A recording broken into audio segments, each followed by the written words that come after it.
Hello guys, this is Ron Tips. Today I show you how to swap USDC to Solana in Phantom wallet, and subscribe and give me a like if this video helps you, because feedback helps me, and show you how to do it. Right, this first, and open App Store and click on search right corner and click on this and write Phantom wallet.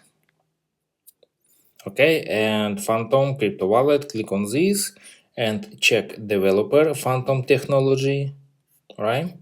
And click on get or install or update, and update or get or install app, and open Phantom wallet and authorization or simple registration, and save your secret phrase, right? Open your wallet and click on swap. You receive and click on this and select USDC and click on this change.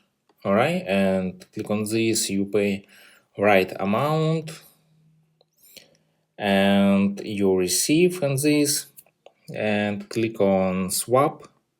And that's all. Subscribe and give me a like if this video helps you, because feedback helps me. Bye bye.